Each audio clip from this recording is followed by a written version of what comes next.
Victor's stunning ruse to unearth the traitor in his midst came to something of a conclusion on Young and Restless when he dropped the hammer and fired an unsuspecting Nate.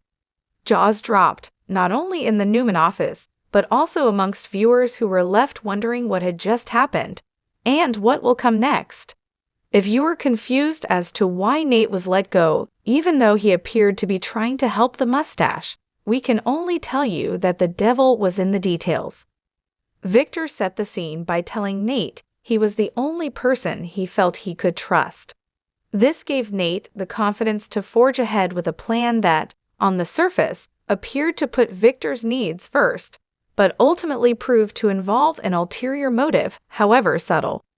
After Victor called everyone to the office and announced it was time to tell the truth, he proceeded to execute the final and ultimate test on his children and Hastings by asking them what they think should be done about his supposed mental decline. Nate, of course, jumped in to pitch the idea he and the boss had previously discussed, which involved shipping Victor off to a private facility for evaluation under the guise of a vacation or an extended business trip. It was Adam who piped up to disagree, explaining that the press would smell blood and inevitably unearth the truth, which would make Victor and the company vulnerable. Instead, Adam proposed keeping him close and bring the treatment to his dad, while forming a united front to protect him and Newman Enterprises. Bingo! This, of course, was the right answer. Whether Victoria saw the writing on the wall or genuinely wanted what was best for their dad, she surprised everyone by declaring that she agreed with her loathed younger brother. Utterly failing to read the room was Nate, the only non-Newman, who proceeded to argue his point of view and insist that Victor be farmed out to a state-of-the-art facility. As we mentioned earlier, the devil here was in the details. Victor's next question was what would happen to the company should he decide to take Nate's advice. Nate confidently put forth the idea that Victoria would step back in as CEO to replace Victor in his absence.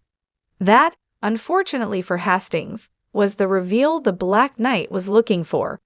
It suggested that Nate was angling to take advantage of the situation, or at least laying the groundwork for such. After all, once Victor was installed in the facility under the care of Nate's specialist pals, his stay could be extended repeatedly to allow Victoria and Nate to remain at the top of the Newman Enterprises food chain. It was the wrong answer, and it got Nate fired.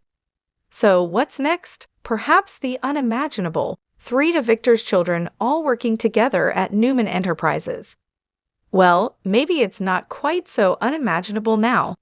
Given they all inadvertently ended up on the same page where Victor's health was concerned, might there be other things they can agree on, if not personally, then at the very least in the C-suite? Of course, Nick would have to be convinced to return to the family business first. Will he be offered his old job back given that Nate's vacating it? Or will Adam be offered the position given how well he performed as Hastings' assistant?